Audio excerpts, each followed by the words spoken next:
வது பகுதிக்கு ஆண்டவர் நம்மளை நடத்தி கொண்டு வந்திருக்கிறார். ஸோ முதலே சொன்னது போல இந்த செகண்ட் சாமுவேல் அப்படின்னாலே ஆம், தாவீதின் அரசாட்சி, டேவிடிக் ரூல் அப்படின்றத நம்ம பார்த்தோம். தாவீதை எப்படி ஆண்டவர் வந்து முதல்ல ஹெப்ரோனிலையும் அப்புறம் எருசலேம்லயும் ஆண்டவர் எப்படி நிலை நிறுத்துகிறார், எப்படி பலப்படுத்துகிறார் அப்படின்னு சொல்லி அநேக சத்தியங்களை நம்ம கடந்த 2 நாட்களா நம்ம பார்த்தோம். ஸோ இன்னைக்கு நம்ம ஆண்டவர் ஆம், தாவீதோடு ஒரு உடன்படிக்கை பண்ணுகிறத நம்ம பார்க்கிறோம். நான் சொன்னேன் எப்படி ஆதியாகமம் 12வது அதிகாரம் வந்து எப்படி வந்து ஆபிரகாமை வந்து ஆண்டவர் தெரிந்தெடுத்து அந்த ஒரு தேசத்தை தமக்குன்னு சொல்லி உருவாக்க போகிறார். ஒரு ஸ்ட்ராட்டஜிக் சாப்டர், ஒரு முக்கியமான ஒரு அதிகாரம் அப்படின்னு சொல்லி நம்ம பார்த்தோம். ஆதியாகமம் 12வது அதிகாரம். அதே போல 2 சாமுவேல் 7வது அதிகாரமும் ரொம்ப முக்கியமான ஒரு அதிகாரம். இந்த அதிகாரத்துல தான் ஆண்டவர் அம் தாவீதோடு ஒரு உடன்படிக்கை பண்ணுகிறார். இந்த உடன்படிக்கை அடிப்படையில தான் இயேசு கிறிஸ்து இங்கே பிறக்கிறத நம்ம பார்க்கிறோம்.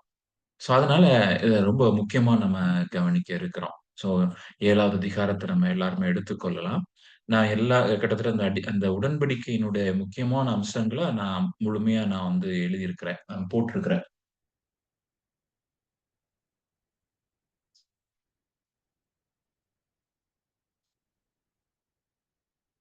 சாரி ஃபார் ஸோ நம்ம மெதுவா அத வாசிக்கலாம் அப்படின்னு சொல்லி நான் நினைக்கிறேன். 2 சாமுவேல் 7வது அதிகாரம் 1வது வசனத்திலிருந்து. கர்த்தர் ராஜாவை சுற்றிலும் இருந்த அவனுடைய எல்லா சத்துருக்களுக்கும் அவனை நீங்கலாக்கி இளைப்பாற பண்ணினபோது, அவன் தன் வீட்டிலே வாசமாயிருக்கையில், ராஜா தீர்க்கதரிசியாகிய நாத்தானை நோக்கி, பாரும், கேதுரு மரங்களால் செய்யப்பட்ட வீட்டிலே நான் வாசம் பண்ணும்போது, தேவனுடைய பெட்டி திரைகளின் நடுவே வாசமாயிருக்கிறதே என்றான். அப்பொழுது நாத்தான் ராஜாவை நோக்கி, நீர் போய் உம்முடைய இருதயத்தில் உள்ளபடியெல்லாம் செய்யும். கர்த்தர் உம்மோடே இருக்கிறாரே என்றான். தாவீது வந்து நேற்றைய தினத்துல பார்த்தோம்.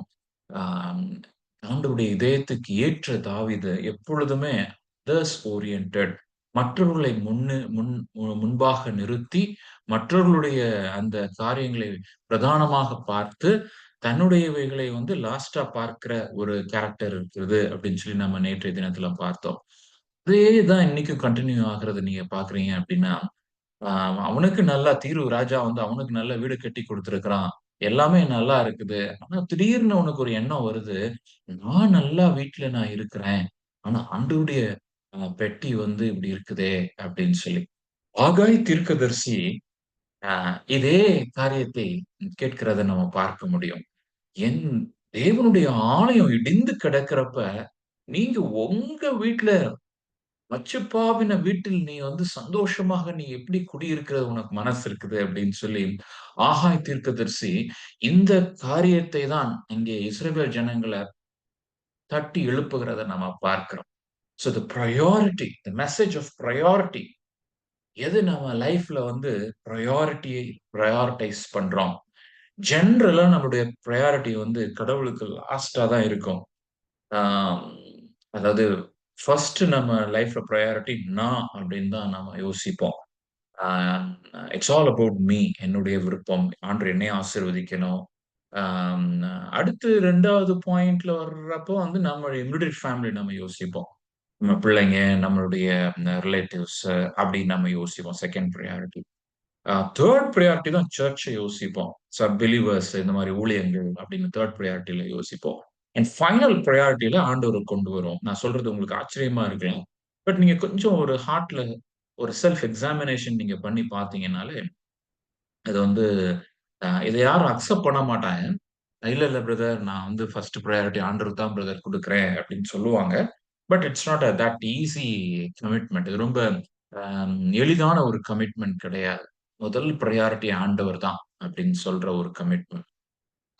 ஆஸ்வால்ட் சேம்பர்ஸ் சொல்லுவாரு, சிலுவையின் பாதையில வந்து ஆண்டவர் ஃபர்ஸ்ட் எதிர்பார்க்கிறது வந்து அப்சல்யூட் சரண்டர் தான். கம்ப்ளீட்டா எனக்கும் ஆண்டவருக்கும் நடுவுல எதுவுமே இருக்கக்கூடாது. ஐ அண்ட் காட் அப்படின்ற ஒரு சிங்கிள் பாயிண்ட் பிரையாரிட்டி அப்படின்ற ஒரு ஆழமான அர்ப்பணிப்பு. இந்த அர்ப்பணிப்புல வந்து நம்ம ஒரு நாள் அர்ப்பணிப்புன்னு சொல்ல முடியாது. இந்த அர்ப்பணிப்புல நம்ம இஃப் யூ ஆர் வில்லிங், ஆண்டவர் உங்க இந்த அர்ப்பணிப்புல ஆழமா நடத்தி கொண்டு போயிட்டே இருப்பார். எப்படி நடத்துவார்? ஆண்டவர் உங்களுக்கும், அவருக்கும் நடுவுல உள்ள ஒவ்வொரு காரியத்திலயா வந்து அப்படியே உங்கள காண்பித்து கொடுத்து கொண்டே இருப்பார். God will show you what is what lies between you and God.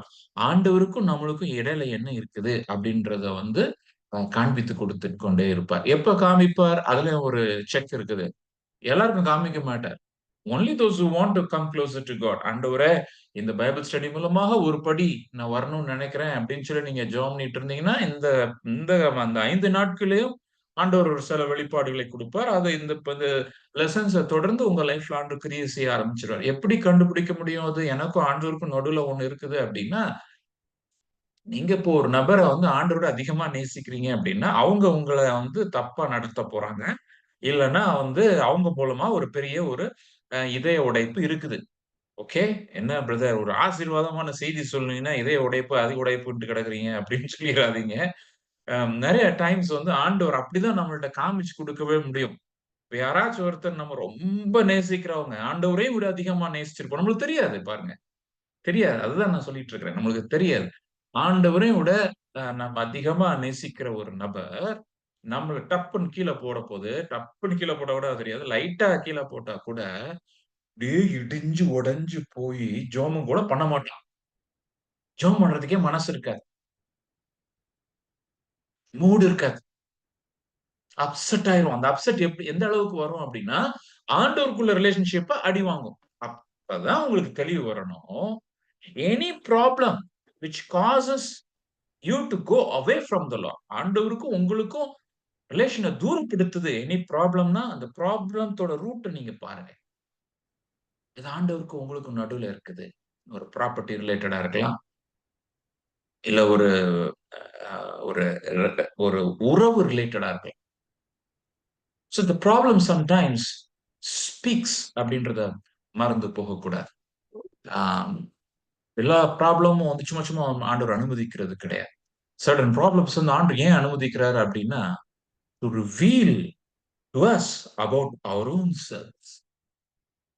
நம்மளை ஆண்டவர் நமக்கு காண்பிக்கிறதுக்கு தான் சில ப்ராப்ளம்ஸ் அலோவ் பண்ணுவார். ப்ராப்ளம் வந்த உடனே அப்படியே உடைஞ்சு போய் அப்படி இப்படி வந்து நம்ம ஜெபம் பண்ணி, அழுது ஜெபம் பண்ணி அப்படி இருக்கக்கூடாது. நல்ல ஆட்டிட்யூட் கிடையாது. என்ன ஆட்டிட்யூட் அப்படின்னு ஆண்டவரே, இந்த ப்ராப்ளம் ஏன் எனக்கு அலோவ் பண்ணீங்க? வேர் ஐ ஹவ் கான் ராங்? எந்த இடத்துல நான் இன்னும் சரி செய்யணும்? எது உம்மையும் என்னையும் பிரித்துக் கொண்டிருக்கிறது ஆண்டவரே? அத நான் உம்முடைய கல்வாரி பலிபீடத்துல நான் வைக்கிறேன். அந்த உறவை வைக்கிறேன். அப்படின்னு நீங்க இப்படி ஜெபம் பண்ண உடனே, ஒரு பெரிய ஒரு விடுதலை வரும் பாருங்க. ஒரு பெரிய ஒரு தெய்வீக சமாதானம் வரும். நம்ம பிள்ளைங்கள சில சமயம் அதிகமா நேசிச்சுருவோம். ஆ நம்மளுடைய என்ன சொல்ல ஸ்பௌஸ நம்ம சுத்தமா நேசிச்சுருவோம். கிடையாது. But any relations that comes between God and you becomes a big, big idol. நம்மளுக்கும் ஆண்டவருக்கும் நடுவுல வருகிற எந்த உறவுகளும் அது ஒரு விக்கிரகம் அப்படின்றத மறந்து போகும். So may God lead you. நம்ம லைஃப்ல வந்து இந்த பிரையாரிட்டி அப்படின்றது வந்து எனக்கும் ஆண்டவருக்கும் நடுவுல எதுவுமே இருக்கக்கூடாது. நானும் இருக்கக்கூடாது. என்னோட இன்ட்ரெஸ்டும் இருக்கக்கூடாது. வேற யாரும் இருக்கக்கூடாது. வேற எந்த திங்ஸும் இருக்கக்கூடாது. It's ultimately Lord you and me அப்படின்ற பாயிண்ட்ட வந்து நம்ம மறந்து போகக்கூடாது.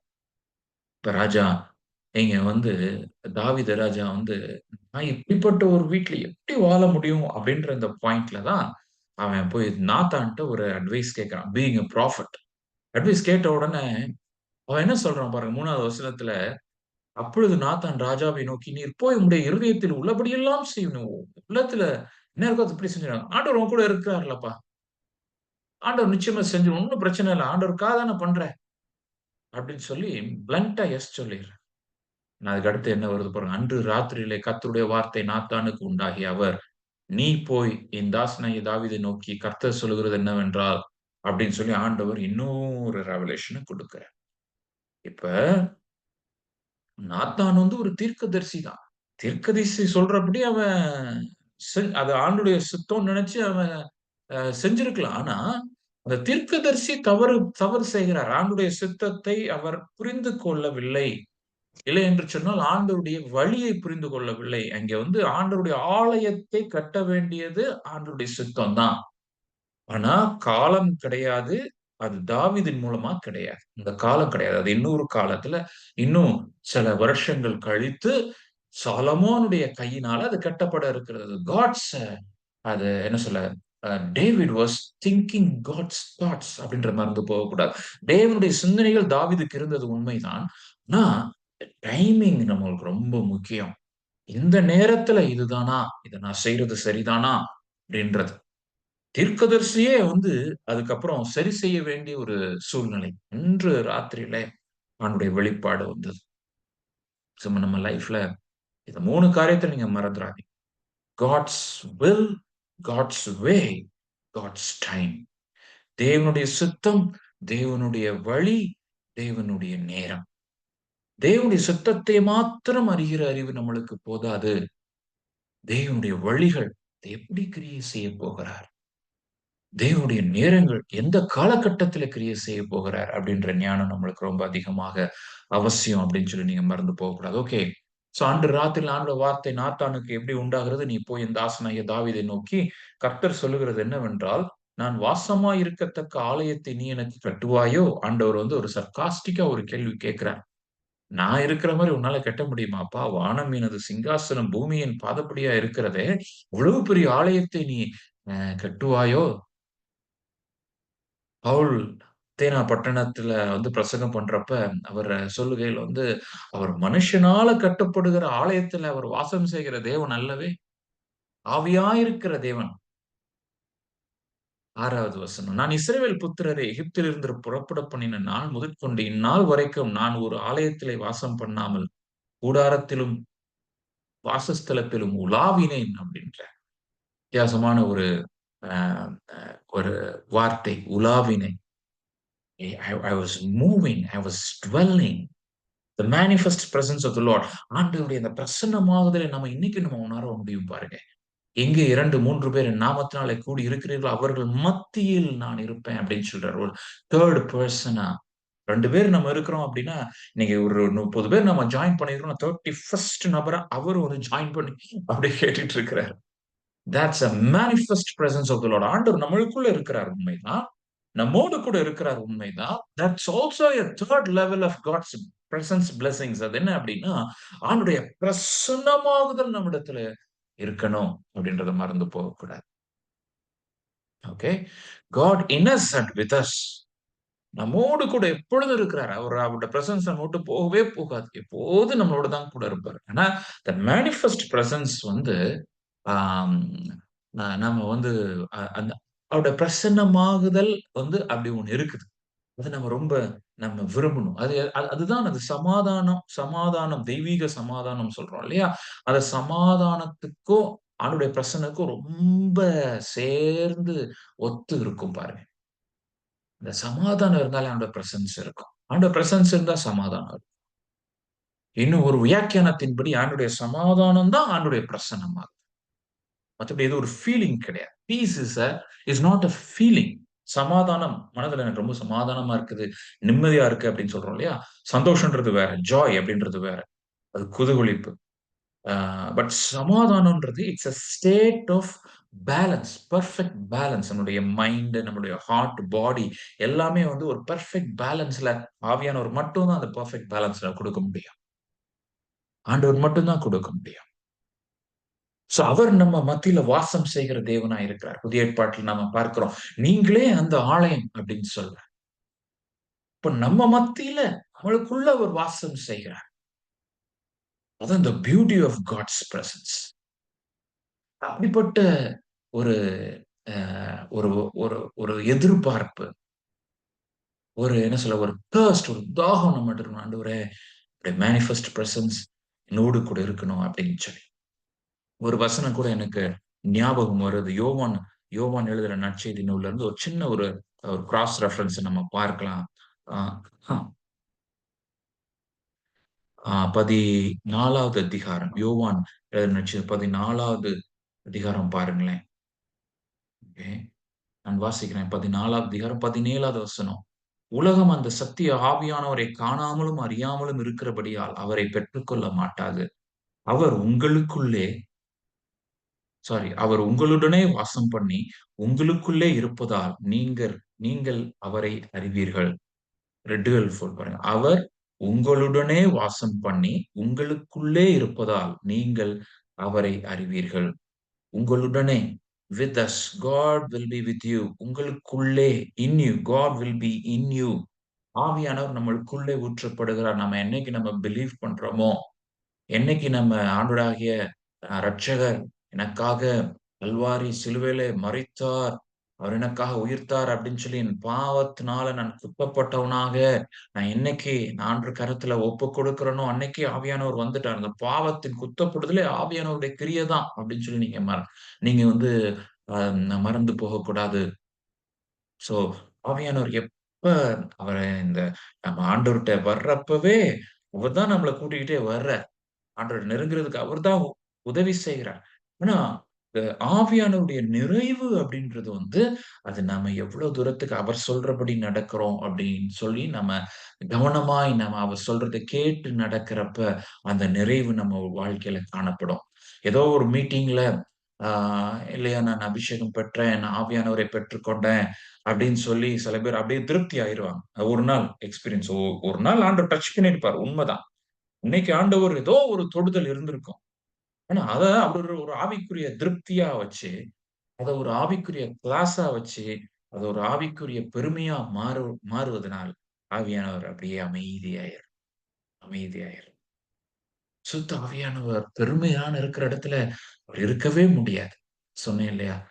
ஆண்டவர் வாசமாயிருக்கிற இடம். கூடாரத்திலே வாசஸ்தலத்திலும் உலாவினேன் அப்படின்றார். உலாவினேன் அப்படின்னா, ஹி வொர்க்ஸ் த்ரூ. அவன் மூவ் பண்றாரு அப்படியே. அப்ப நம்மளுடைய லைஃப்ல அவர் ஃப்ரீயா மூவ் பண்ணணும் அப்படின்னா, இல்ல ஃப்ரீயா பேசணும்.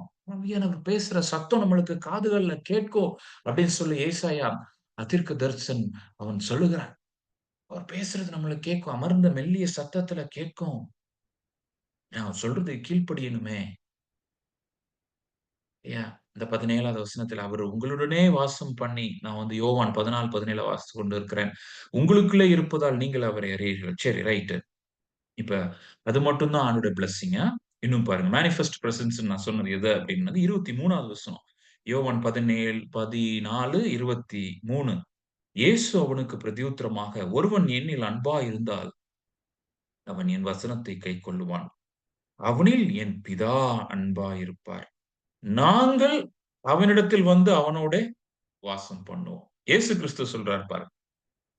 தேற்றரவாளனாகிய பரிசுத்த ஆவியானவர் உங்களுடனே உங்களுக்குள்ளே இருப்பார் அப்படின்னு சொல்லி முடிச்ச பிறகு அவர் சொல்றாரு. இந்த அனாயிண்டிங் நான் சொல்றேன்ல. What is mean by anointing? How to carry an anointing? அபிஷேகம் என்றால் என்ன?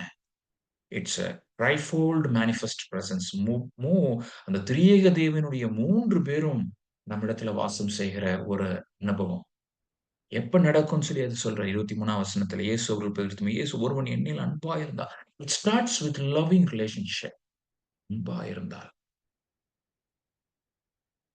அப்ப நீங்க நம்முடைய religion if it is based on any other thing other than love, it's waste. அன்பு சாராமல் மற்ற எந்த ஒரு காரியத்திலும் நம்மளுடைய புத்தி இருக்கும் என்று சொன்னால், அது வீண் அப்படின்றது நம்ம மறந்து போகக்கூடாது. ஒருவன் என்னிடத்தில் அன்பாய் இருந்தால், அவன் என் வசனத்தை கைக்கொள்ளுவான். அவனில் என் பிதா அன்பாயிருப்பார். இயேசு கிறிஸ்துவ நேசிக்கிறப்ப, பிதா அன்பு நேசிப்பாராம். நாங்கள் அவனிடத்தில் வந்து அவனோடே வாசம் பண்ணுவோம். நாங்க வந்து வாசம் செய்வோம் அப்படின்னு சொல்றேன். தேவனுடைய ஜனமே, இந்த மேனிஃபெஸ்ட் பிரசன்ஸ் நான் விரும்பணும்னு சொன்னது அதான். சோ நம்ம தாவீது அ ஆண்டவருடைய இருதயத்துக்கு ஏற்றவன் அப்படின்னா, ஆண்டவர் விரும்புற காரியங்கள் நம்மிடத்தில் நெறைய காணப்பட்டது. முதல்ல இருந்தே நம்ம சொல்லிக்கொண்டே இருக்கிறோம் இல்லையா? ஆண்டவருக்கு பிரியமா இருக்கிற ஒரு வாழ்க்கை. தாழ்மையா இருக்கிற ஒரு வாழ்க்கை. மற்றவர்களை கரைப்படுத்தாது, ஒரு குற்றப்படுத்தாது, ஒரு குத்தாம இல்லையா? அந்த சென்சிட்டிவான ஒரு ஷெப்பர்ட் தாவீது காணப்படணும். அப்படிப்பட்ட ஒரு வாழ்க்கைய தான் ஆண்டவர் நம்மிடத்துல எதிர்பார்க்கிறார். கசப்பு முதல் நாள்ல நம்ம பார்த்தோம். கசப்பு, வெறுப்பு, ரெக்கன்சைல் வித் யுவர் பாஸ்ட். அன்பு இருக்கிற இடத்துல கசப்பு எப்படி சார் இருக்கும்? அப்ப நம்ம ஜெபிக்கணும். ஆண்டவரே, உம்முடைய அன்பால என்னை நிரப்புங்கப்பா. ரோமர் 5:5 சொல்லப்பட்டிருக்கிறது. ஆவியானவர் தான் ஆண்டவர் பிதாவாகிய தேவனிடத்திலிருந்து அந்த அன்பு நம்மிடத்துல ஊற்றுவாராம். சம்திங் லைக் வாட்டர் மாதிரி ஊற்றுவார். ஆண்டவரே, நீ அன்பால நிரப்பப்படுங்க. I should have a loving relationship with you. அப்படின்ற ஒரு starting point and ending point தான் நம்முடைய ரியல் கிறிஸ்டியானிட்டி அப்படின்றத மறந்து போகாதீங்க. ஆண்டவர் உங்ககிட்ட க்ளோஸா பேசிக்கிட்டே இருக்கிறாரா? ஒரு ஃப்ரெண்ட்ட பேசுறது போல பேசிக்கிட்டே இருக்கிறாரா? அவரோட சத்தத்த கேட்க முடியுதா? சில பேர்ட்ட நான் கேட்பேன், "ஆண்டவர் சத்தத்த நீங்க கேட்டிருக்கிறீங்களா?" அப்படின்னா, அவங்க சொல்லுவாங்க, "ஆயிரத்தி தொள்ளாயிரத்தி" அப்படின்னு ஆரம்பிப்பாங்க. அப்ப ஆண்டவர் பேசுனது அவ்வளவுதான். ஒரு நாளைக்கு அப்படியே பேசிக்கிட்டே இருக்கணும். அப்படி ஒரு இன்டிமேட் ஒரு ரிலேஷன்ஷிப். நெறைய பேர் வந்து, "நான் தனிமையா இருக்கிறேன். என் வீட்ல யாருமே இல்ல. என் கூட பேச்சு துணை கூட யாரும் இல்ல" அப்படின்னு ஆண்டவர் இதெல்லாம் பார்த்து ரொம்ப வருத்தப்படுவார். "அப்பா, நான் உன் கூடயே இருக்கிறேன். கூடயே இருக்கிறேன்." ஹோலி ஸ்பிரிட் இஸ் அ பெர்சன்றத மறந்துறாதீங்க. வாச வாசஸ்தலத்துல, கூடாரத்துல உலாவுகிற தெய்வன். ஒரு சின்ன பிரேயர் பண்ணிட்டு ஃபர்தரா நம்ம புரோசீட் பண்ணலாம்.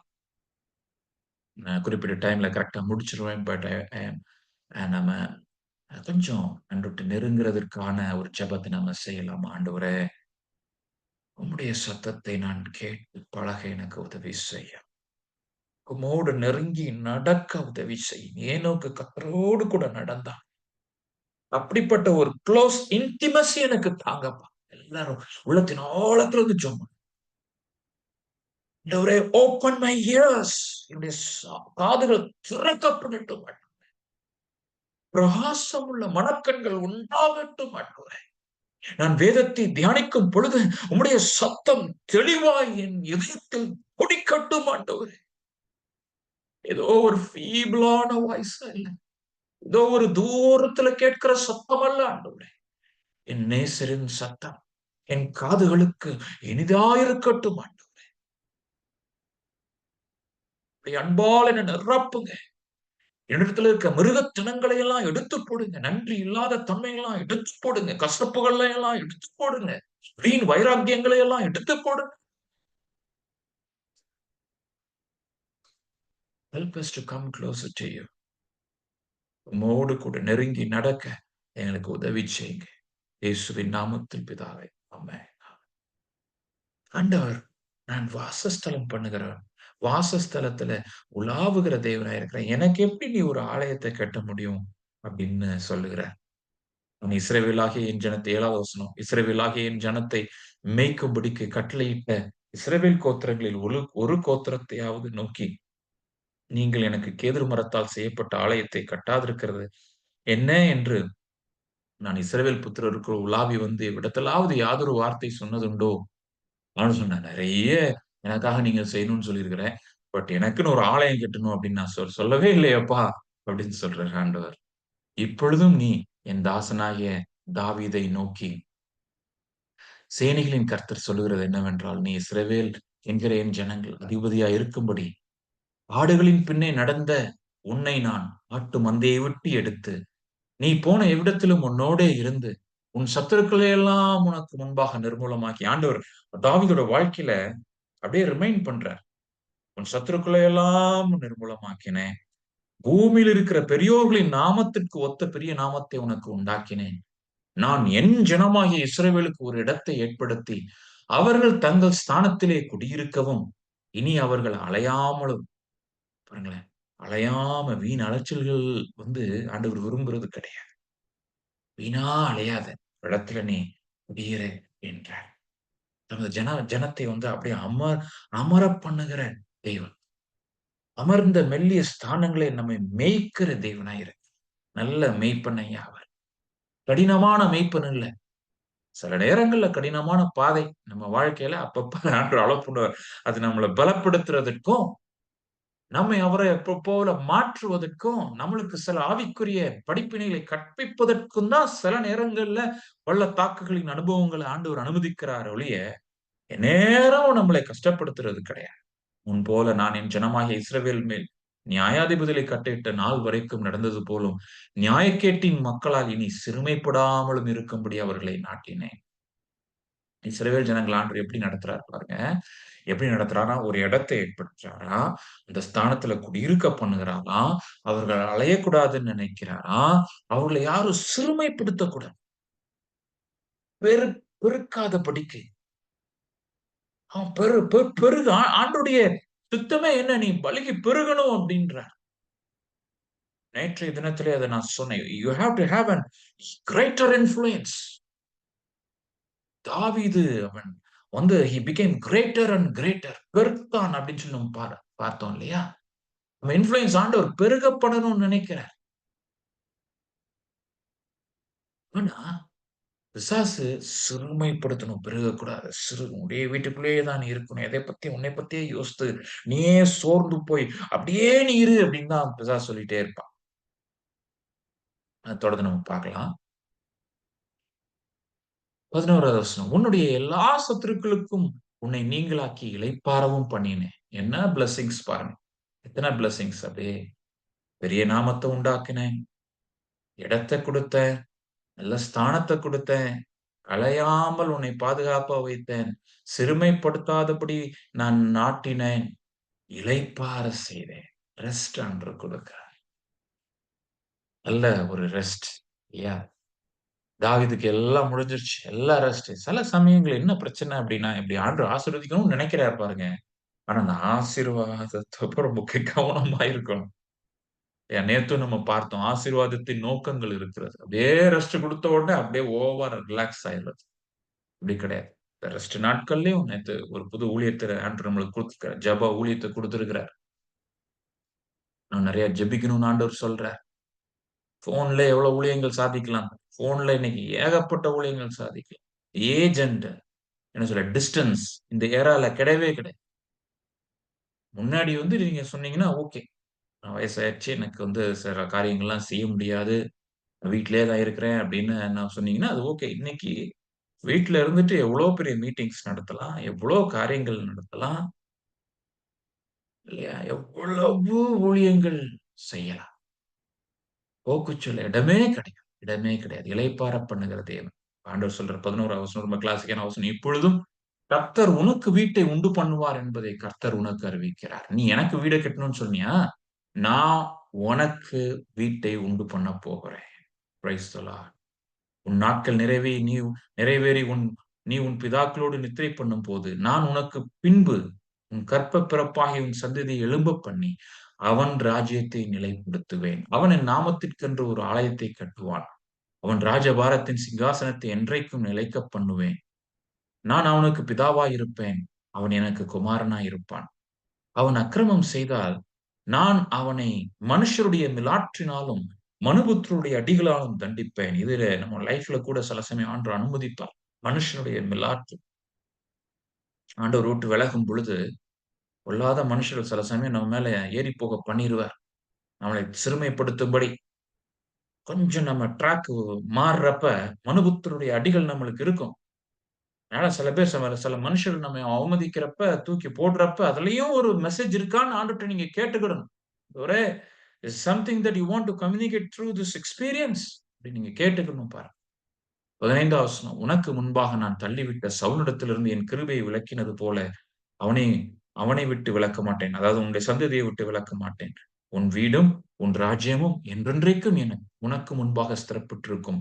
உன் ராஜாசனம் என்றென்றைக்கும் நிலை பெற்றிருக்கும் என்று சொல்லச் சொன்னார். ஆண்டவர் அப்படியே பிராமிஸ் பண்றார். தாவீதுக்கு அப்படியே பிராமிஸ் பண்றார். டேவிட், நான் உன்னை பார்க்கிறேன். You are so like me. என்னைப் போலவே நீ ஆக்ட் பண்றியேப்பா. எவ்வளவு சின்சியரா இருக்கிறியே. உனக்காக நீ எதையுமே யோசிக்கலையே. எவ்வளவு தாழ்மையா இருக்கிறியே. எவ்வளவு நீ செய்றியேப்பா. எனக்காக ஆலயம் கட்டணும்னு நினைக்கிறியே. விடு. நான் உனக்காக சகலத்தை நான் செய்யப் போகிறேன். உன்னுடைய சந்ததியை நான் நிலைவரப்படுத்தப் போகிறேன். என்ன ஒரு பயங்கரமான பிளெஸிங்ஸ் பாருங்க. இந்த ஃபர்ஸ்ட் பிரையாரிட்டி ஆண்டவருக்குன்னு சொல்லிக் குடுக்கிறப்ப, ஆண்டவரே நான் உமக்கு தான் அப்படின்னு சொல்லிக் குடுக்கிறப்ப, the committed lives, so beautiful lives, so beautiful lives. இதுதான் இந்த உடன்படிக்கை சாராம்சம் அப்படின்னு சொல்லலாம். இதனால தாவீதின் சந்ததி நீங்க பாருங்க. வேகமா நான் வந்து ஸ்க்ரால் பண்றேன். ஆண்டவர் சொன்னது போல சாலமோன் வந்து ஆண்டவருக்கு பிரியமா அவன் நடக்கல. முதலாவது ஆண்டவர் சொல்றார், உன் தகப்பனாகிய தாவீது நடந்தது போல ஆண்டவர் தாவீதினுடைய அந்த வாழ்க்கைய வந்து ஒரு ஸ்கேலா வச்சுக்கிட்டார். நீயும் என் கட்டளைகளையும் என் நியமங்களை கைக்கொண்டு என் வழிகளில் நடப்பாயாகில் உன் நாட்களை நீடித்திருக்க பண்ணுவேன் அப்படின்னு சொல்றார். உன் தகப்பனாகிய டேவிட் போல நீ நடக்கணும் அப்படின்றார். நீ என் கட்டளையின்படி நடந்து 6:12 இன்னொரு 3 அதிகாரம் கழிச்சு, ஆ ஆண்டவர் என்ன சொல்றாருப்பா, நீ நீ நீ என் கட்டளையின்படி நடந்து, என் நீதி நியாயங்களை நிறைவேற்றி, என் கற்பனைகளின்படியெல்லாம் நடந்து கொள்ளும்படிக்கு அவைகளை கைக்கொண்டால், நீ கட்டுகிற இந்த ஆலயத்தை குறித்து நான் உன் தகப்பனாகிய தாவீதோடு சொன்ன என் வார்த்தை உன்னிடத்தில் நிறைவேற்றி, நான் சொன்னத உன்னிடத்துல நிறைவேற்றுவேன் அப்படின்றார். ஆண்டவர் அவருடைய ப்ராமிசஸ்ல உண்மையுள்ள தேவன். அவர் ஒரு தடவ நம்மளுக்கு ஸ்பெசிஃபிக்கா ஒரு ப்ராமிஸ் குடுத்துட்டாரு அப்படின்னா, அத மறக்காத தேவன். நம்ம மறந்து போறோம். நம்ம வந்து நம்ம குடுக்குற ப்ராமிசஸ் நம்மளும் மறந்துருவோம். ஆண்டவர் நமக்கு குடுக்குற ப்ராமிசஸையும் மறந்துரும். அதனால தான் அடிக்கடி நான் சொல்லுவேன். ஆண்டவர் ஸ்பெசிஃபிக்கா உங்கள்ட்ட ஒரு ப்ராமிஸ் குடுக்குறாரா, அதை எழுதி வைங்க. அதை எழுதி வைத்து ஒட்டி வச்சிருங்க. ஆண்டவர் எனக்கு சொல்லியிருக்கிறார். கைவிடவே மாட்டேன்னு சொல்லியிருக்கிறார். நான் வெட்கப்படவே மாட்டேன்னு சொல்லியிருக்கிறார். என்னை பலப்படுத்துவேன்னு சொல்லியிருக்கிறார். என்னை சுகப்படுத்துவேன்னு சொல்லியிருக்கிறார். என் கிருபை உனக்கு போதும்ன்னு சொல்லியிருக்கிறார். அதை சொல்லி, சொல்லி, சொல்லி, சொல்லியே நீங்க நடந்து போயிரணும். ஏன்னா ஆண்டவர் அவர் உண்மையுள்ள தேவனாய் இருக்கிறார். பிசாசு பாருங்க, எல்லாம் அவன் பார்த்துக்கிட்டே இருக்கிறான். பார்த்துக்கிட்டே இருக்கிறான். தாவீதுக்கு இப்படி ஒரு பிளெஸ்ஸிங் ஆண்டவர் குடுத்துட்டாரே. தாவீது வீட்ல வந்து இவ்வளவு மகிமை இருக்குதே. அவன் வீட்ல ஒரு சாபத்தை எப்படியாச்சும் சொருகணும். தாவீதோட வீட்ல ஒரு சாபத்தை எப்படியாச்சும் ஊடுருவி பாய செய்யணும். பிசாசுடைய தந்திரம். ஆண்டவர் கிருபை உள்ளவர் தான். ஆண்டவர் ஆசீர்வதிக்கிறவர். ஆனால் பிசாசு தந்திரசாலி. யாரை விழுங்கலாமோ என்று அவன் வகை தேடி சுற்றி திரிகிறவனாயிருக்கிறான். வகை தேடுகிறான். எங்கப்பா கேப் விடுற நீனு? அப்படியே பார்க்கிறான். நம்ம லைஃப்ல கண்ணுல கேப் விடுறோமா? சிந்தனைகள் அவிசுவாசமான சிந்தனைகள்ல கேப் விடுறோமா? வாயின் வார்த்தைகள்ல அவிசுவாசமான வார்த்தைகள் இல்ல கேப் விடுறோமா? தேவையில்லாத கண்ணின் காட்சிகளை நம்ம பார்க்கிறோமா? தேவையில்லாத என் நேரங்களை நான் வீணடிக்கிறேனா?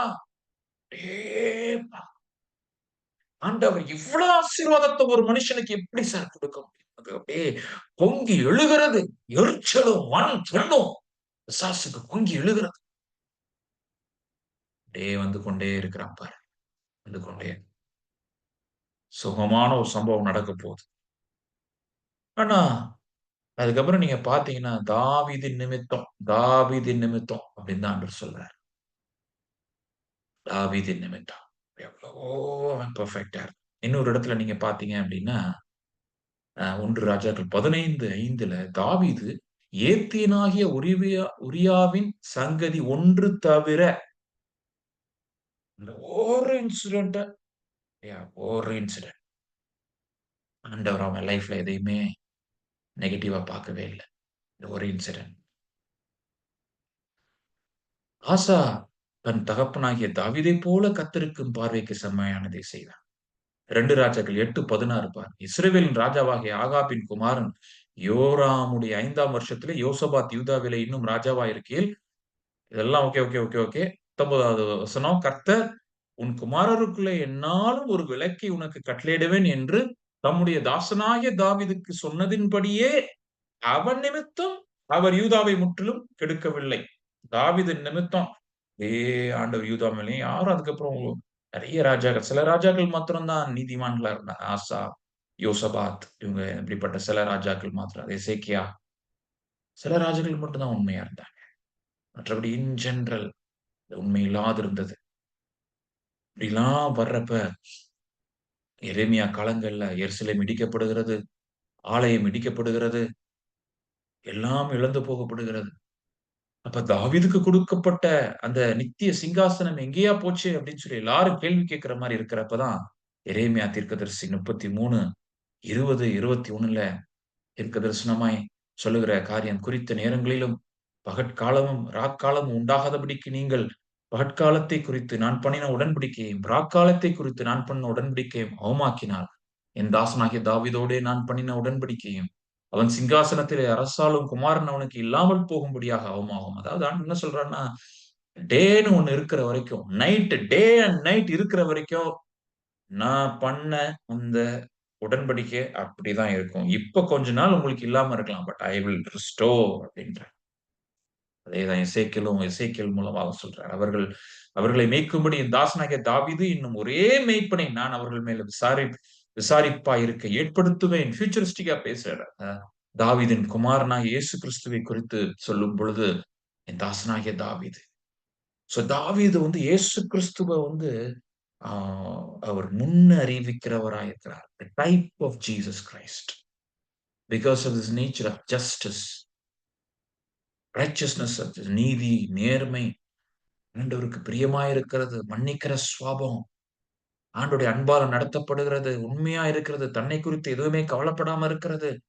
இப்படிப்பட்ட காரியங்கள் எல்லாம் ஆண்டுடைய சுத்தம், ஆண்டுடைய மகிமை அப்படின்ற காரியங்கள் எல்லாம் இருந்ததுனால ஆண்டவர் எப்படிப்பட்டதான ஒரு பெரிய காரியங்களை அவர் அவர் செய்தார் இஸ்ரவேல். ஆனா இன்னைக்கு இஸ்ரவேல் ஒருவேளை பின்மாற்றத்தின் ஒரு தேசமாய் காணப்படலாம்.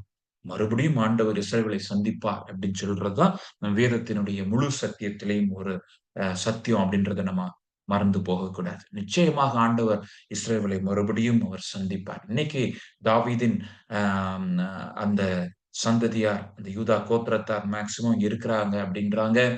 ஆனா மித்த சிதைந்து போன மித்த 12 11 சுமார் 11 அந்த கோத்திரத்தோட இந்த ஜீனோமிக் ப்ராஜெக்ட் ஒண்ணு போயிட்டு இருக்குது அப்படின்னு சொல்றாங்க. வெகு சீக்கிரத்துல அந்த இழந்து போன எல்லா ஜாதியாரையும் ஒரு கண்டுபிடிப்பார்கள்.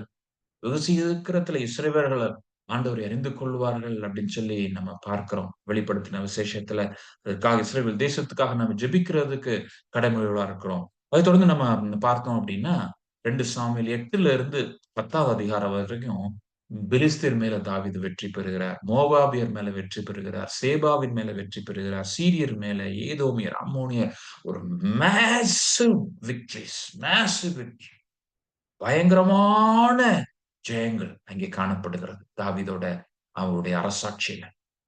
அந்த 8ல இருந்து 10 வரைக்கும் நீங்க பாத்தீங்கன்னா நல்ல ஒரு பிளஸ்ஸிங், நல்ல ஒரு பிளஸ்ஸிங், எல்லாமே சூப்பரா இருக்கு.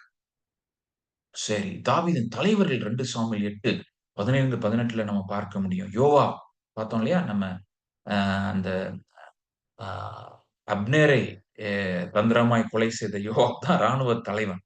முதல்ல இருந்தே இருக்கிறான். அதாவது கசின் பிரதர், தாவீதோட கசின் பிரதர் தான் யோவாப்.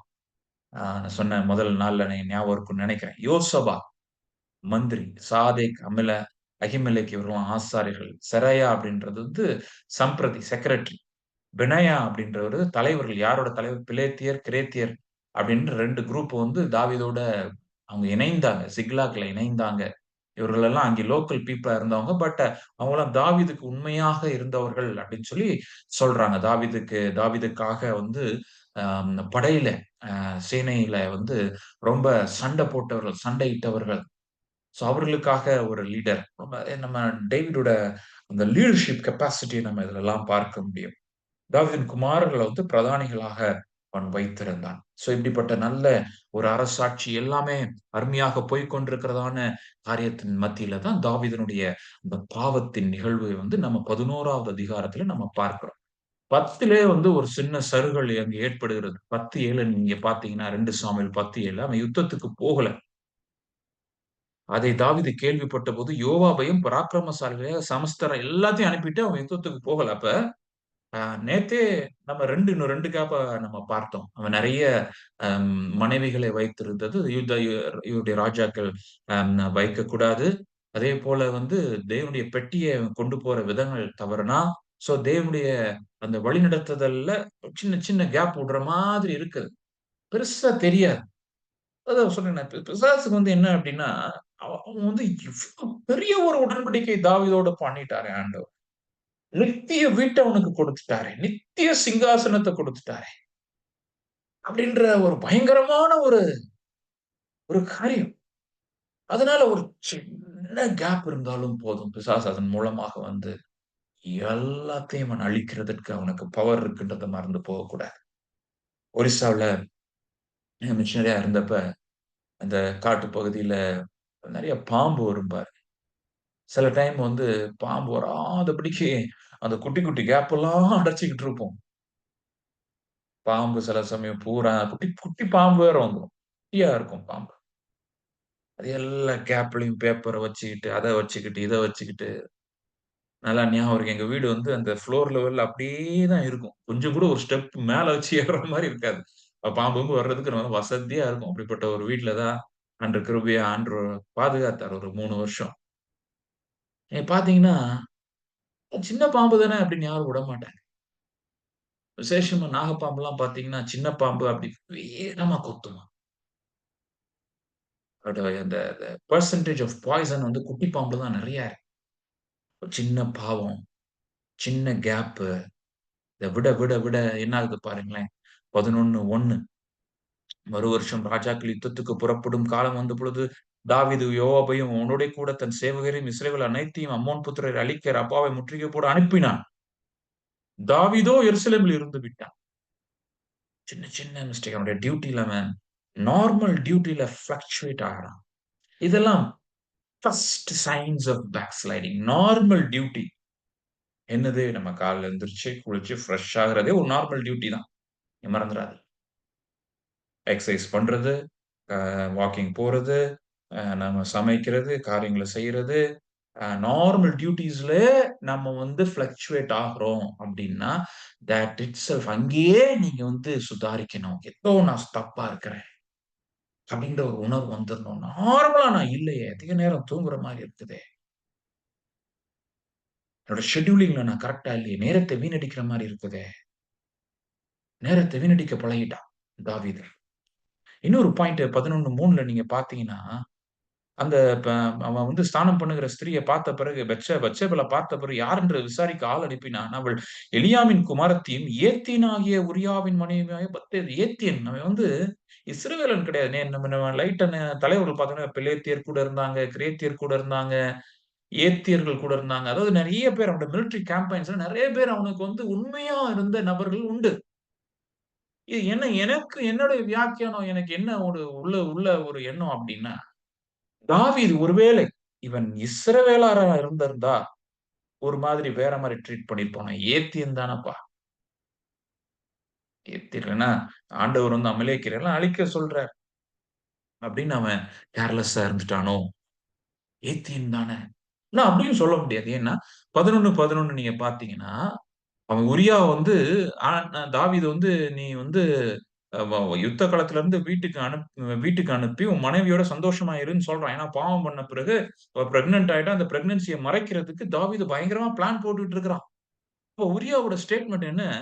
"பெட்டியும், இஸ்ரவேலும், யூதாவும் கூடாரங்களில் தங்கி, என் ஆண்டவனாகிய யோவாபும், என் ஆண்டவரின் சேவகரும் வெளியிலே பாளம் இறங்கி இருக்கையில், நான் புசிக்கிறதற்கும், குடிக்கிறதற்கும், என் மனைவியோடே சயனிக்கிறதற்கும் என் வீட்டுக்குள்ளே பிரவேசிப்பானோ? நான் அப்படி செய்கிறதில்லை என்று உம்முடைய பேரிலும், உம்முடைய ஆத்துமாவின் பேரிலும் ஆணையிட்டு சொல்கிறேன்." அது இவ்வளவு உண்மையா இருக்கிறான். கம்பல்சரி லீவ் குடுக்குறான் டேவிட். போய் ஜாலியா இருன்னு சொல்றான் வீட்ல. யுத்தம் நடந்துகிட்டு இருக்கு. நான் இங்க ஜாலியா இருக்கேன்? நேற்றைய தினத்துல இதே தான் நான் உங்கட்ட கேள்வி கேட்டேன். யுபில நம்முடைய சகோதர, சகோதரிகள் கஷ்டப்பட்டுட்டு இருக்கிறாங்க. நான் எப்படி சுகமாக இருக்க முடியும்? அந்த உரியாவின் அர்ப்பணம் நம்மளுக்கு இல்ல. தாவீதுக்கு இன்னும் ஒரு பெரிய வார்னிங் சிக்னல். அவன் பாவம் செய்து, அவன் இருதயம் கடினப்பட்டு இருக்கிறது. இந்த உரியாவின் சத்தம் இது ஆண்டவருடைய சத்தமாக அவன் எண்ணிருக்க வேண்டும். தாவீதே, உன்னுடைய சேனை வீரர்கள் அங்கே சண்டை போட்டுட்டு இருக்கிறாங்க. எல்லாரும் யுத்த களத்துல மரித்துக் கொண்டிருக்கிறார்கள். நீயோ வென்றாய். எவ்வளவு கீழ்த்தரமா இருக்கிற அப்படின்ற அவனுக்கு ஒரு அந்த அந்த கான்ஷியஸ் ஸ்டிக்கனா இருக்கணும். Oh but alas and sadly His conscience was dead. பார்த்து, பார்த்து சுத்த பார்வையினால எப்ப இந்த கேப் எல்லாம் விட்டான்னு சொல்லி நம்மளுக்கு தெரியல. But it was a long bending thing அப்படின்ற மறந்து போகக்கூடாது. ஏன்னா, அபிகாயில பார்த்த உடனே அவன் கல்யாணம் பண்றான். ஆண்டவர் அபிகாயிலுடைய கணவனை வந்து நாபால அடிக்கிறார். ஆனா உடனே கல்யாணம் பண்றான். தேவை கிடையாது. வசனம் சொல்லுது அபிகாயில் அழகா இருந்தா அப்படின்னு சொல்லி. முதல் சாமுவேல்ல பார்க்கிறோம். சவுலோட குமாரத்தி வந்து இவனுக்கு முதல்ல ப்ராமிஸ் பண்ண ஒரு மகள வந்து அவன் இன்னொருத்தனுக்கு குடுத்துட்டான். பட் தாவீது அவ திருப்பி எனக்கு வேணும்ன்றான். He had some kind of obsession. Obsession. He had a weakness for women. அதான் அந்த பிசாசு அப்படியே பார்க்கிறான். எந்த இடத்துல பலவீனம்? எந்த இடத்துல தட்டுனா? யார் எந்த இடத்துல தட்ட முடியும்? அவன் பார்க்கிறான் பாருங்க. என்ன உன் நித்திய வீட ஆண்டவர் உனக்கு ப்ராமிஸ் பண்ணியிருக்கிறாரு. நித்திய வீட உனக்கு ப்ராமிஸ் பண்ணியிருக்கிறாரு. உன்னுடைய இந்த பாவத்தின் நிமித்தம் உன் ஜெனரேஷன்ஸ் எல்லாம் அடிக்கணுமே. பிசாசுடைய திட்டம் பாருங்க. சும்மா கிடையாது. சும்மா கிடையாது.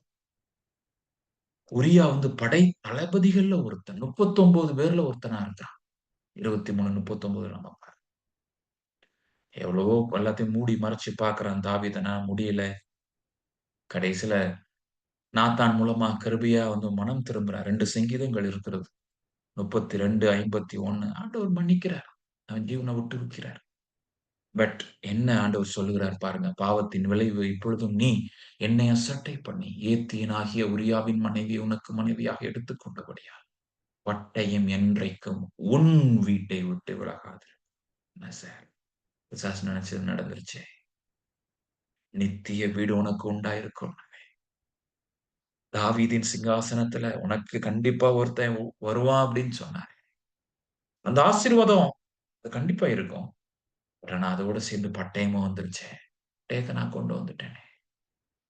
பட்டயத்தை நான் கொண்டு வந்துட்டேன். என்ன ஒரு பயங்கரம் பாருங்க. ஆண்டவர் உண்மையுள்ள தெய்வம். அவர் சொன்ன வாக்கு தத்தங்களை நிச்சயமாக நிறைவேற்றுகிற தெய்வம். நிச்சயமாக நம்மளை ஆசீர்வதிப்பார். நான் நம்முடைய சுயத்தினாலே, நம்முடைய கேர்லெஸ்னஸ்னாலே நம்ம விடுகிற சின்ன சின்ன தவறுகள், பொய்கள், புரட்டுகள், மாய்மாலங்கள், நடிப்பு இப்படிப்பட்ட காரியத்தினால ஆண்டவர் கோபாக்கினை நம்ம மேல வரும் பொழுது ஆண்டவர் சொன்ன ஆசீர்வாதங்கள் ஒரு சைடு ஒரு ட்ராக்ல ஓடிட்டு இருக்கும். பட்டயம் இன்னொரு ட்ராக்ல ஓடிட்டு இருக்கும். எத்தனையோ கிறிஸ்தவ வீட்டுல நான் அதை பார்த்துட்டேன். எத்தனையோ கிறிஸ்தவ வீட்டுல நான் பார்த்துட்டேன். எனக்கு சில சமயம் பயமா இருக்கிறது. ஆண்டவரே, ஏன் ஆண்டவரே இப்படி? ஏன் ஆண்டவரே இப்படி? அவள் எனக்கு உண்மையா இல்லை. எவ்வளவோ நான் ஆசீர்வித்தேன். நான் சொன்னதுல அவங்க செய்யல. அநியாயம் பண்ணாங்க. ஏத்தியன் அப்படியா நம்ம வீட்டுல வேலை பார்க்கிறவங்களா இருக்கலாம். யார் யாருக்கெல்லாம் ஆண்டவர் அறியாதவங்களா இருக்கலாம். Need people with high dignity. High dignity. பெரிய நம்ம பைபிள் ஸ்டடி பண்ணி எல்லாம் வேதத்தையும் ஆராய்ந்து பயங்கரமா இருக்கலாம். But if you can't treat a person with equal dignity created in the image of God, ஆண்டவருடைய சாயலில படைக்கப்பட்ட மனிதனை, சக மனிதனை ஒரு ரெஸ்பெக்டோடு கூட ட்ரீட் பண்ண தெரியாத நபரை ஆண்டவர் அப்படியே பார்க்கிறார். கேப் இருக்குது. கேப் இருக்குது. பாவத்தின் விளைவுகள் அப்படியே முடிஞ்சிருச்சா? 11ஆவது அதிகாரத்துல இருந்து முடிஞ்சிருச்சா? 11ல இருந்து 18 வரைக்கும் அப்படியே போயிட்டே இருக்கு பாருங்க. நீங்க வாசித்து பாருங்க. இது எல்லாமே ஒவ்வொரு சாப்டரும் ஒவ்வொரு நாள் எடுக்கும். ஓகே. ஆமார் சாரி அம்னோன் தாமாரை கற்பழிக்கிற 13வது அதிகாரம். பயங்கரமான ஒரு அதிகாரம். பயங்கரமான ஒரு அதிகாரம். அம்னோனும் தாவீதினுடைய பையன்தான். தாமார் ஒரு அழகான ஆண்டவருடைய குமாரத்தி தான். அப்படியே கற்பழித்து போடுறார். ஆனா தாமார் வந்து அவங்க 2 பேரும் வந்து இன்னொரு பேரண்ட்டுக்கு பிறந்தவங்க. தாமாரோட அ அண்ணன் தான் அப்சலோம். அப்சலோம் என்ன செய்றான்? 2 வருஷம் கழிச்சு அமைதியா பார்த்துட்டு 2 வருஷம் கழிச்சு அப்சலோம் அம்னோன வந்து கொன்று போடுறான். பட்டயம்.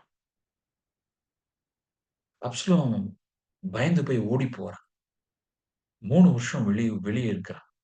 இன்னொரு தேசத்துல இருக்கிறான். 14வது அதிகாரம். அப்சலோம் திருப்பி தாவீதோடு இணையறான். இணைஞ்சாலும் அவனுடைய இருதயம் இணையவே இல்ல. அப்சலோம தாவீதுட்ட கொண்டு வந்தது யோவாப் தான். ஆனா ஏதோ அப்சலோம் பேருக்கு தான் இருக்கிறான்னு நினைக்கிறேன். ஏன்னா அப்சலோம் 15வது அதிகாரத்துல தன்னுடைய தகப்பனுக்கு விரோதமாக பெரிய கலகத்தை அவன் ஏற்படுத்துகிறான். பெரிய கலகம், பெரிய கலகம். பயங்கர யுத்தம் நடக்கிறது. தாவீது யுத்தம் செய்றதுக்கு மனதில்லாம எருசலேமை விட்டு விலகி ஓடுறான். தன்னுடைய மகனுக்கே பயந்து ஓடுகிறதான ஒரு காலகட்டம். தன்னுடைய சிங்காசனத்தை இழந்து போகிறான். எல்லாம் போகுது.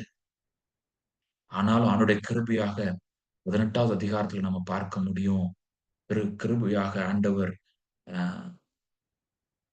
தாவீதுக்கு அந்த சிங்காசனத்தை கொடுக்கிறார். பட் யாரோட காஸ்ட்? தன் ஓன் பையன் இங்கே கொல்லப்படுகிறான். 18வது அதிகாரம் ஒரு சோகமான ஒரு அதிகாரம். அவன் தன்னுடைய ஓன் பையனுக்காக அவன் சண்டை போட்டா தான் இஸ்ரவேல் ராஜ்யம் திடப்படும் அப்படின்ற ஒரு சிச்சுவேஷன் வந்துருச்சு பாருங்க. பட்டயம். வீட்டுக்குள்ள பட்டயம். வீட்டுக்குள்ள பட்டயம். 18 5வது யுத்தத்துக்கு போறதுக்கு முன்னாடி யோவாப்ட்ட சொல்லி அனுப்புறான். ராஜா யோவாபையும், அபிசாயையும், ஈத்தாயையும் நோக்கி, பிள்ளையாண்டனாகிய அப்சலோமே என் நிமித்தம் மெதுவாய் நடப்பீங்க. அவன பொறுத்தவரைக்கும் அப்சலோம பார்க்கிறப்ப சின்ன பையனா தான் தெரியுது. பார்க்கறதுக்கு ரொம்ப அழகா இருந்தாங்க அப்படின்னு சொல்றான். அப்சலோம். வசனத்துல இப்படிதான் இருக்கு. ரொம்ப சௌந்தரியமா இருந்தாங்க. It's a man of great personality. அவனுக்கு அவனுக்கு சண்டை போடுறதுக்கு இஷ்டமே இல்ல. தாவீதுக்கு அவனுக்கு விரோதமா சண்டை போடுறதுக்கு இஷ்டமே இல்ல. 29வது வசனம் நீங்க பார்த்தீங்க அப்படின்னா, திருப்பி அவன் திருப்பி யுத்தம் நடந்து முடிஞ்சு வர்றப்ப பிள்ளையாண்டனாகிய அப்சலோம் சுகமா இருக்கிறானா? அதாவது ஜெயிச்சுட்டாங்களான்னு கேட்கறதுக்கு பதிலு, நம்ம ஆட்கள் ஜெயிச்சுட்டாங்களான்னு கேட்கறதுக்கு பதிலு, அப்சலோம் சுகமா இருக்கிறானான்னு கேட்கிறான். 32 அப்பொழுது ராஜா கூஷியை பார்த்து, பிள்ளையாண்டானாகிய அப்சலோம் சுகமா இருக்கிறானா என்று கேட்டதற்கு, கூஷி என்பவன் அந்த பிள்ளையாண்டானுக்கு நடந்தது போல, ராஜாவாகிய என் ஆண்டவனுடைய சத்துருக்களுக்கும் பொல்லாப்பு செய்ய உமக்கு விரோதமா எழும்புகிற யாவருக்கும் நடுக்கடவுது என்றான். செத்து போயிட்டான் அப்படின்னு சொல்றத இன்டைரக்டா சொல்றான். 33வது வசனம். One of the saddest verse அப்படின்னு சொல்லி நிறைய வேத வல்லுநர்கள் கருதுறாங்க. அப்பொழுது ராஜா மிகவும் கலங்கி கெவுனி வாசலின் மேல் வீட்டிற்குள் ஏறிப் போய் அழுதான். அவன் ஏறிப் போகையில், என் மகனாகிய அப்சலோமே, என் மகனே, என் மகனாகிய அப்சலோமே, நான் உனக்கு பதிலாக செத்தேனேயானால் நலமாயிருக்கும். அந்த வார்த்தையில ஆழங்கள், அவன் செஞ்ச பாவம்லாம் ஞாபகம் வருது. சி ச அதாவது நம்ம செய்த பாவங்கள் ரிப்பெண்டன்ஸ் சும்மா அப்படி ஒரு நாள்ல அப்படி நம்ம மனம் திரும்பிற முடியாது. அந்த விளைவுகள் அப்படியே பின்தொடர்ந்து வர வர நம்ம மனம் திரும்பிக் கொண்டே தான் இருக்கு. பாவத்தின் விளைவுகள் சில நேரங்கள் நித்தியத்துக்கு போய்க்கொண்டே இருக்கும். போய்க்கொண்டே இருக்கும். இன்னொரு ட்ராக்ல கிருபை இருக்கும். தாவீதின் மேல் ஆண்டவர் கிருபையா இருந்தார். சிங்காசனத்த விட்டு வைத்தார். அவனுக்கு உயிர் இருந்தது. அதெல்லாம் இருந்தது உண்மைதான். ஆனா தாவீத பார்க்கிறப்ப அப்சலோம பார்க்கிறான். அப்சலோமே நான் சாக வேண்டியதுப்பா. என் பாவத்துக்கு நான் அப்பவே செத்துருக்கணும். என் பாவத்துக்கு நீ சாகுறியே. என்னுடைய பாவத்துக்கு நீ சாகுறியே. அப்சலோமே, என் மகனே, என் மகனே என்று சொல்லி அழுதான். அந்த moving words of the Bible. Moving words of the Bible. தேவனுடைய ஜனமே, அடிக்கடி நான் சொல்லுவேன். Sin might thrill but it kills. பாவத்தின் சம்பளம் மரணம் என்பதை நம்ம மறந்து போகக்கூடாது. ஆண்டவர் நித்திய உடன்படிக்கையை ஆண்டவர் ஏற்படுத்தினார். தாவீதோடு என் தாசனாகிய தாவீதோடு நித்திய உடன்படிக்கை ஏற்படுத்தினது உண்மைதான். பட்டயமும் சேர்ந்து வந்துருச்சு. இன்னைக்கு வரைக்கும் அந்த பட்டயம் எருசலேம விடல. நீங்க பார்த்தீங்கன்னா எருசலேம் இதுவரைக்கும் சுமார் 70க்கும் மேற்பட்ட யுத்தங்கள் எருசலேம்ல அங்க நடந்து கொண்டிருக்கிறது.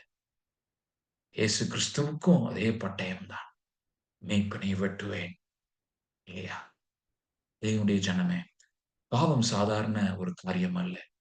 ஆனா ஆண்டவராகிய இயேசு கிறிஸ்து கிருபையுள்ள தேவனாய் இருக்கிறார். நம்ம பயந்து, ஆண்டவரே எனக்கு இதெல்லாம் வேண்டாம் ராஜா அப்படின்னு சொல்லி நம்ம ஒதுங்கி, நம்மளையும் நம்ம குடும்பத்தையும் நம்ம ஜெபத்துல பாதுகாப்புக்குள்ள நீங்க வைத்துக் கொண்டே இருக்கலாம் பாருங்க. நீங்க உங்க பிள்ளைங்களுக்காக, உங்களுடைய ஃபேமிலிக்காக, உங்களுடைய பேர பிள்ளைங்களுக்காக, உங்க உறவினர்களுக்காக, உங்களுக்கு தெரிஞ்சவங்களுக்காக, உங்க சர்ச் யூத்துக்காக, டீம்ஸ்க்காக எல்லாம் பெயர் பெயராய் நீங்க ஜெபிக்க, ஜெபிக்க, ஜெபிக்க, ஜெபிக்க, ஜெபிக்க இந்த பவுண்டரிக்குள்ளேயே தான் அவங்க இருப்பாங்க. அவங்க வெளிய போறப்ப ஆண்டவர் உங்கட்ட சொல்லுவார். வார்னிங் குடுப்பார். வார்னிங் குடுப்பார். அப்படிப்பட்ட ஒரு ஒரு நல்ல ஒரு மினிஸ்ட்ரியோடு கூட நம்ம இருப்போம். ஏன்னா பாவத்தை குறித்ததான பயங்கரங்கள் இன்னைக்கு உள்ள சமுதாயத்துல குறைந்து காணப்படுகிறது. பாவம் ரைட். அது ஒண்ணுல ஆண்டவர் மன்னிச்சிறார். சீ இத பார்க்கிறோம். ஆண்டவர் மன்னிக்கிறார். But consequences may follow. Consequences சில நேரங்கள் ஆண்டவர் கிருபையாய் குறைக்கிறார். அதுவும் உண்மைதான். நினைச்சா எதனாலும் பண்ண முடியும் தான். நம்மளுக்கு தெரியாது. ஆண்டவருடைய அந்த அநாதி தீர்மானங்கள். எல்லாம் நம்ம கமிட் பண்ணி நம்ம ஜெபம் பண்ணலாமா? பரிசுத்தத்துக்காக நம்ம எல்லாரும் கமிட் பண்ணி ஜெபம் பண்ணலாமா? ஸ்தோத்திரம் ஆண்டவரே!